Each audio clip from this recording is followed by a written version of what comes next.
नमस्कार दोस्तों, स्वागत है आप सभी का मेरे चैनल डियर आर्ट सर पे। दोस्तों आज हम लोग अपने क्लास में पढ़ेंगे प्राचीन भारत पर विदेशी आक्रमण कब कब हुए थे और किसने किसने कौन से राज्य को जीता और किसने अपना क्या प्रभाव छोड़ कर गया। इन सभी चीज़ों की चर्चा आज हम लोग करेंगे अपने इस वीडियो में।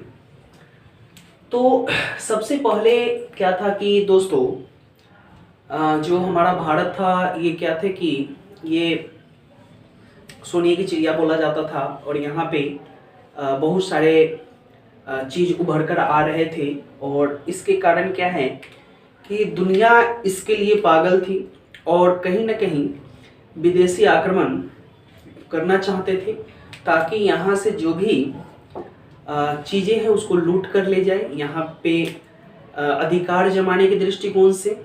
तो ये हम लोग शुरू से ही देखते आ रहे थे। और दूसरी बात क्या है कि विदेशी आक्रमण के सफल होने का सबसे मेन कारण था कि यहाँ के जो शासक हुआ करते थे, जो भी राजा हुआ करते थे, बस वह अपने राज तक ही सीमित थे और उसे दूसरे राज्य से कोई मतलब नहीं हुआ करता था। यानी कि दूसरे राज्य पर अगर कोई विदेशी आक्रमण होता था तो उसके सहयोग के लिए कोई दूसरा राजा नहीं जाता था। यहाँ तक कि हमने यह देखा है कि कुछ विदेशी शासक को और विदेशी कुछ आक्रमणकारियों को न्योता देकर बुलाया जाता था, हालांकि बाद में उसे ही भुगतना पड़ता था इस चीज़ को लेकर के। तो इन सब की चर्चा हम लोग करेंगे। तो दोस्तों सबसे पहले हम लोग अगर बात करें तो ये ईरानी आक्रमणकारी जो है सबसे पहले भारत पर आक्रमण किया। तो भारत पर आक्रमण करने से पहले अगर हम लोग बात करें थोड़ा सा दोस्तों हम भारत का नक्शा बनाना चाहेंगे। ये हमारा जो ये वाला क्षेत्र है ये हमारा, और ये वाला जो क्षेत्र है हमारा इधर वाला, ये नेपाल वाला क्षेत्र है इधर ऐसे। दोस्तों ये वाला थोड़ा सा क्षेत्र की बात करें हम लोग, यहाँ पे ऐसे ऐसे था, ठीक है। तो दोस्तों ये हमारा इराक, अफगानिस्तान और पाकिस्तान वाला जो क्षेत्र था यहाँ से। तो दोस्तों ये क्या थे कि ये हमारा हिमालय का क्षेत्र था, हिमालय वाला, और ये हमारा नेपाल वाला क्षेत्र था। तो इसके नीचे अगर हम लोग बात करें दोस्तों तो ये पूरा क्या था, समुद्र है, इधर समुद्र है। तो इधर से कोई भी आक्रमणकारी समुद्र के रास्ते भारत पे तो नहीं आ सकता है, इधर से हिमालय के रास्ते भी भारत नहीं आ सकता है, और इधर से आकर नेपाल के हुकराने में इसको पहले हिमालय पर्वत पार करना पड़ेगा। तो जितने भी इधर के शासक थे, ये जो इधर पंजाब वाला जो क्षेत्र था, ये स्थल मार्ग थे और स्थल मार्ग के कारण ही क्या होते थे, सभी आक्रमणकारी इसी रास्ते होकर भारत पे चढ़ाई करते थे। तो भारत पे चढ़ाई करने वाले ये उसी में से हैं जो हम लोग देख सकते हैं कि जो हिंद कुश पर्वत था, यहाँ पे पड़ता है दोस्तों, हिमालय के आसपास ही पड़ता है ये। तो हिंद कुश पर्वत को पार करके जितने भी आक्रमणकारी हुए हैं लगभग सभी भारत पर आक्रमण करने यही स्थल मार्ग से आते थे। क्योंकि कोई सुरंग होकर आता था, तो कोई पहाड़ के जो दरार वगैरह होते हैं उस होकर आता था, तो कोई क्या होते थे कि स्थल मार्ग से ही इस साइड होकर ही आते थे। तो ऐसा माना जाता है कि इन लोगों के लिए आक्रमण करने का यह सबसे विशेष ये था। दूसरी बात, यहाँ पे जो पंजाब के जो शासक हुआ करते थे और ये आसपास के जो गुजरात वाले क्षेत्र है या इधर वाले जो क्षेत्र है, इन लोगों में क्या था कि आपसी मतभेद हुआ करता था। क्योंकि राजाओं के लिए आपसी मतभेद होता था राज्य करने के दृष्टिकोण से, और आपस में ही लड़ते झगड़ते रहते थे। इसका पूरा खमियाजा जो है इन दोनों को भुगतना पड़ता था। और इसी का फायदा उठाया किसने, जो भी विदेशी आक्रमणकारी थे उनका फायदा विशेष रूप से ये उठाया, क्योंकि इन्होंने देखा कि यह एक दूसरे का दुश्मन है। और यही कारण था कि यह ईरानी आए या यूनानी आए, चाहे सिकंदर है, जो भी आया सब इसी रास्ते से आया और सबने पहला जो है निशाना इन्हीं को बनाया। और एक दूसरे के बिना हेल्प किए हुए जो राजा अपना अपना राज चलाते थे। तो इसमें होता क्या था कि विदेशी लोगों को ज़्यादा फायदा होता। चलिए अब दोस्तों थोड़ा सा देखते हैं हम लोग मेन रूप से।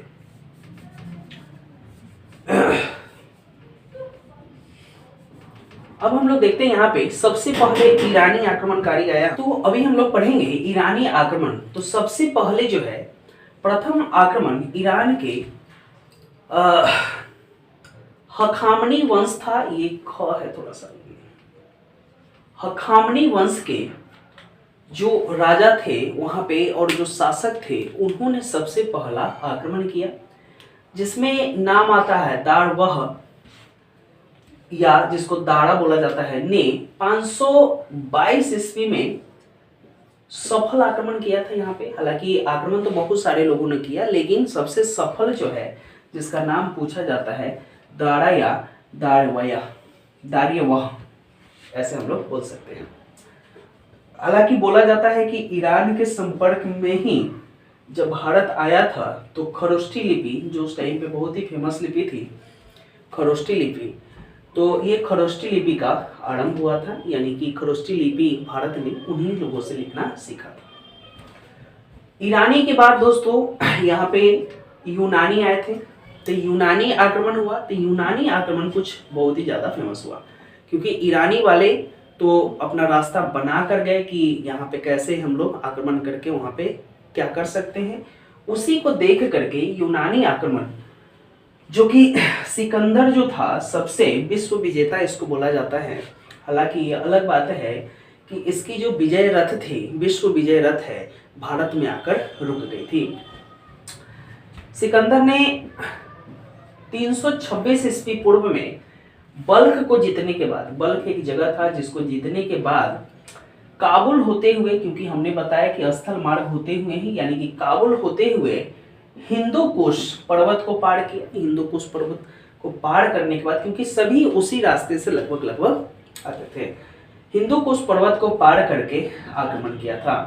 हालांकि सिकंदर के जन्म की बात करें तो 556 बीसी में हुआ था, यानी कि 30 वर्ष के एज में दोस्तों, यहाँ से 30 वर्ष की एज में वो विश्व को जीतने निकल चुका था।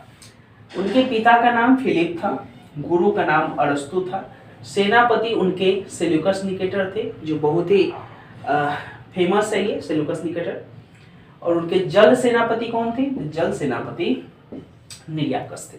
तो दोस्तों यहाँ से भी कुछ पॉइंट्स है जिसको हम लोग ध्यान रखेंगे। अब यहाँ से गुरु का नाम पूछे जा सकते हैं, कभी कभी आपके सेनापति का नाम पूछे जा सकते हैं, है ना। उसके बाद जल सेनापति के नाम भी पूछे जा सकते हैं। तो ये चीजें कुछ ऐसी पॉइंट्स है जो आपके ऑब्जेक्टिव के दृष्टिकोण से बहुत ही महत्वपूर्ण है, इसे हम लोग थोड़ा सा ध्यान रख सकते हैं।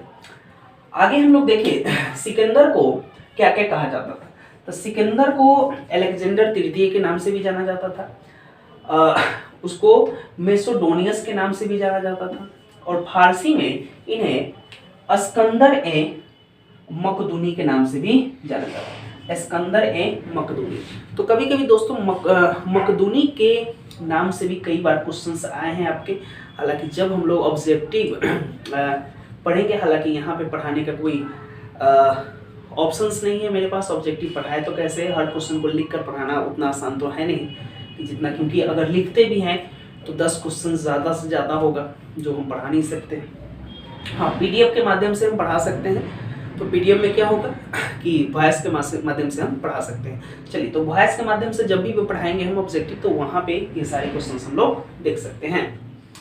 सिकंदर ने तक्षशिला राजा आम्बिक को हराया था, लेकिन पैरव जो राजा थे, जिसको पोरस या पुरु के नाम से भी हम लोग जानते हैं, उन्होंने उनको हराने के लिए काफी उनका विरोध का सामना करना पड़ा, यानी कि बहुत ही ज्यादा बल लगाना पड़ा, तब जाकर उन्होंने इसको हराया था।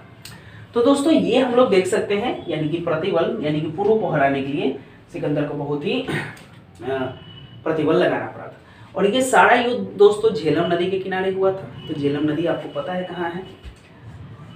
तो ये सारा झेलम नदी के किनारे हुआ था, और झेलम नदी के किनारे हुआ था, और इस युद्ध का नाम बितस्ता का युद्ध भी कहा जाता है। तो अगर आपसे सवाल पूछ देगा बितस्ता का युद्ध किनके और किनके बीच में लड़ा गया, तो सिकंदर और किसके बीच में, आम्बिक और पैरव राजा के बीच में लड़ा गया था। तो कभी कभी हो सकता है दो ही ऑप्शन दे आपको, पैरव राजा या पुरु के बीच में दे दिया जाए या आम्बिक के बीच में दे दिया जाए, तो ये भी आपके क्वेश्चंस बन सकते हैं। इसकी सेना ने, जो अभी हम बताएं दोस्तों कि सिकंदर जो है विश्व विजेता रहा है और पूरे विश्व को जीतने का उसका लक्ष्य था, लेकिन ब्यास नदी को वह उनके सेना पार करने से मना कर दी, क्योंकि ब्यास नदी को पार करना इतना मुश्किल था, आसान नहीं था। तो ब्यास नदी को पार करना उनके सेना ने मना कर दिया, जिसके कारण क्या हुआ कि सिकंदर को पुनः अपने स्थल मार्ग से भारत लौटना पड़ा। और भारत लौटने के टाइम पे क्या हुआ कि वो लगभग यहाँ पे 18 महीने रहा। 18 महीने रहा, उसने 2 नगर को भी बसाया था, एक अपने घोड़े के याद में और एक विजय के याद में, यानी कि विजय हुआ था उसके याद में। तो दोनों को भी हम लोग देखेंगे। मना कर दिया और इनकी यहीं पे सेना रुक गई और भारत में करीब 19 माह रहा था, ये 18 या 19 माह ऐसे करके कुछ बुक्स में दिए गए हैं ये चीजें। लेकिन सिकंदर के जाते जाते उसने भारत को कुछ सिखाया भी। तो क्या क्या सिखाया, जिसकी चर्चा हम लोग थोड़ा सा करेंगे यहाँ पे। भारतीयों ने छत्र प्रणाली या मुद्रा प्रणाली, ये सारी चीजें जो है, छत्र हो सकता है कोई छापने वाली प्रणाली हो, यहाँ पे डिटेल नहीं दिया गया था। तो मुद्रा प्रणाली थोड़ा सा आप देख लीजिएगा, मुझे भी इसकी जानकारी ज़्यादा नहीं है। मुद्रा प्रणाली का भी यहाँ पे उन्होंने प्रचलन जो है भारतीयों को सिखा के गया था। हालांकि उसके 3 साल बाद उसकी मृत्यु हो जाती है। कहाँ? सूसा, जो कि आज के डेट में बेबीलोन बोलते हैं उसको, बेबीलोन में इसकी मृत्यु हो जाती है 3 साल बाद। हालांकि 30 और 3 33 साल के एज में ही वह सिकंदर क्या है, इस दुनिया को विदा हो जाता है। उनके काल में जो गंधार कला थी, गंधार कला के बारे में दोस्तों हमने बताया है। इससे पहले जो है सिंधु घाटी सभ्यता से लेकर के अभी तक जो पढ़ा रहे हैं उसमें गंधार कला की भी बात किए थे हम लोग। और तो उसमें यानी कि गंधार कला है यूनानी प्रभाव से ही प्रेरित है, क्योंकि गंधार जो है आज के कंधार में है। तो कंधार के जो भी चीज़ें हैं कंधार कला के नाम से, क्योंकि ये कंधार में भी दोस्तों बुद्ध की मूर्ति वहाँ पे देखने को मिली, जिसे कुछ साल पहले जो है आतंकवादियों ने तोड़ दिया था यहाँ पे, ये सारी चीज़ें। पोरस के बाद गलांक निकाय तथा जो कंठ जातियाँ थी, कठ जाति या कंठ जातियाँ को हराया था। तो ये दोस्तों थोड़ा सा ध्यान रखिए, तो गलांक निकाय और कंठ जातियाँ, जो 2 जातियाँ थी वहाँ पे महत्वपूर्ण, उनको इसने हराया था। तो अभी हम बताए थे कि ये 2 नगर बसाए थे, एक निकैया नगर जो विजय के उपलक्ष्य में, यानी कि भारत को जीता था उसके उपलक्ष्य में, और उनका एक घोड़ा बहुत ही प्यारा था। और घोड़ा जब उनकी शायद बुरी तरह से घायल हो गया और घायल होने के बाद मर गया था, तो उसके याद में बुक्का फेला यानी कि फेल हो गया था, बुक्का फेला एक शहर बसाया था, मतलब बुक्का फेला नाम का शहर बसाया था। और एक कौन बसाया था? निकैया नगर। 2 नगर उसने बसाया था। उसके बाद आते हैं इंडो ग्रीक जो आक्रमण था, यानी कि थोड़ा सा दोस्तों इसको थोड़ा सा हम क्रम वाइज भी याद रखेंगे, क्योंकि कभी कभी क्रम भी पूछे जाते हैं। तो सबसे पहले ईरानी देखें, यूनानी देखें, उसके बाद अभी देख रहे हैं कौन सा? Indo Greek. तो ये सभी क्या है, थोड़ा सा क्रम वाइज हम लोग ध्यान रखेंगे। तो इंडो ग्रीक आक्रमण यानी कि 2री शताब्दी ईसा पूर्व की बात है, ये सब सारी चीजें, क्योंकि यहाँ पे दोस्तों 4थी शताब्दी तक चल ही रहा था यहाँ पे, और यहाँ पे हम लोग 3री शताब्दी ईसा पूर्व, और उसके जस्ट बाद वाला ये था हमारा। तो 2री शताब्दी ईसा पूर्व की बात करेंगे हम लोग थोड़ा सा यहाँ पे। तो आक्रमण करने वाले जो हिंद थे, हिंद यूनानी, जिसको इंडो ग्रीक या बैक्टीरियाई यूनानी के नाम से भी जाना जाता था। तो बैक्टीरियाई यूनानी क्यों कहा जाता था? क्योंकि ये बैक्टीरिया के क्या थे? शासक थे, इसलिए बैक्टीरियाई यूनानी भी इनको कहा जाता था। प्रथम जो आक्रमणकारी हुए हैं वो डेमिट्रियस हुए थे, जिसको डेमिट्रियस प्रथम के नाम से भी जाना जाता था। तो दोस्तों यहाँ से कभी भी क्वेश्चन पूछे जा सकते हैं आपके। तो प्रथम जो है आक्रमणकारी यानी कि इंडो ग्रीक वाले कौन थे? तो इंडो ग्रीक वाले डेमेट्रियस ये थे, जिसने सिंध प्रांत पे, अफगानिस्तान और पंजाब, इन सभी जगहों पे उन्होंने क्या किया था? अपना राज्य स्थापित किया था, यानी कि इन सभी जगहों को जीता था। राजधानी उसने अपनी राजधानी साकल बनाया, और इन सभी में जो इंडो ग्रीक वाले में जितने भी शासक हुआ करते थे या आक्रमणकारी हुए, उन सभी में फेमस अगर हम लोग बात करें मिनांडर था। तो दोस्तों कल के क्लास में हमने पढ़ाया था कि पुष्यमित्र शुंग ने मिनांडर को हराया था। तो ये थोड़ा सा मस्ट भी बन जाता है। मिनांडर के बारे में ऐसा कहा जाता है कि नागसेन से बौद्ध धर्म की क्या ली दीक्षा ली थी इसने। और सर्वप्रथम अगर सोने के सिक्के की बात करें तो दोस्तों ये हिंद यूनानी या इंडो ग्रीक जो आक्रमणकारी थे उन्होंने ही भारत में सबसे पहले सोने के सिक्के चलवाए थे। उसके बाद है हेलेनिस्टिक आर्ट का विकास, यानी कि हेलेनिस्टिक एक आर्ट हुआ करता था उस टाइम पे, उसका भी विकास भारत में इसी सभ्यता मतलब इसी आक्रमण के जस्ट बाद हुआ था। यानी कि उस टाइम पे पर्दा प्रथा का प्रचलन जो है बहुत था। कहाँ, यानी कि आपको जो बैक्टीरियस जिसको जो यूनानी बोलते थे, तो यूनान में क्या था, पर्दा प्रथा ज़्यादा था, तो वह अपने साथ पर्दा प्रथा भारत भी लाया और भारत में पर्दा प्रथा लाया तो यहाँ भी क्या हुआ, इसका प्रचलन बढ़ता चला गया। लेकिन भारत ने उसे योग और तपस्या की कला सिखाई, यानी कि भारत से यूनानी लोग क्या क्या सीखे, योग और तपस्या सीखा। विभिन्न ग्रंथों के नाम जैसे विभिन्न ग्रहों के नाम जैसे जितने भी ग्रह थे उनका नाम, नक्षत्र, भविष्य बताना, यानी कि ग्रह नक्षत्र देखकर भविष्य बताना, सप्ताह के 7 दिन की चर्चा, सब क्या है यूनानी ने ही सिखाया था भारतीयों को। लेकिन अभी के दोस्तों ये सारी हिस्ट्री जो है हमें बहुत सारे साक्ष्य उपलब्ध नहीं होने के कारण उल्टा पुल्टा तोड़ मरोड़ कर पढ़ाया जा रहा है। ये कहाँ तक हकीकत है ये हमें भी बताना मुश्किल है। तो यहाँ जो भी लिखी गई है बस उसको हम पढ़ा रहे हैं और ये कहाँ तक सही है ये हमारा काम नहीं है, ये अदर का काम है। उसके बाद लेख युक्त, आकृति युक्त जो सिक्कों का प्रचलन था सबसे पहले यूनानी लोग ही चलवाए थे, यानी कि बैक्टीरियाई यूनानी जो थे उन्होंने ही सबसे पहले लेख युक्त और आकृति वाले सिक्के चलवाए थे। तो यहाँ से हमने देखा कि बहुत सारे आक्रमणकारी जो हुए, देखना दोस्तों इसमें बहुत सारे पॉइंट ऐसे हमने इंक्लूड नहीं किया है जहाँ से क्वेश्चंस नहीं बनते हैं, हमने वही सारे पॉइंट इंक्लूड किए हैं जहाँ से क्वेश्चन आपके बनते हैं। तो दोस्तों हमें इतिहास का प्रकांड विद्वान नहीं बनना है, हमें इतिहास से इतना जानकारी अवश्य लेना है जिससे हम लोग हर एग्जाम पास कर सके। तो दोस्तों जब जिस क्षेत्र में जाएंगे उस क्षेत्र के बारे में हमें पढ़ना पड़ेगा, वो अलग बातें हैं, लेकिन हमें अभी इतिहास का प्रकांड विद्वान नहीं बल्कि अपना एग्जाम निकालना है, क्योंकि हम जो भी पढ़ाई कर रहे हैं एग्जाम के दृष्टिकोण से कर रहे हैं। यानी कि इसका प्रकांड विद्वान बनने का मतलब ऐसा नहीं कि हिस्ट्री के हम लोग प्रोफेसर बन रहे हैं, बस हिस्ट्री उतना पढ़ रहे हैं जिससे हमारा हर एग्जाम निकल सके। चलिए, तो आशा करते हैं कि आपको ये सारे क्रम और जो टॉपिक हमने पढ़ा है सब आपको अच्छे से समझ में आया होगा। चलिए अगले वीडियो में फिर हम मिलते हैं, तब तक के लिए नमस्कार।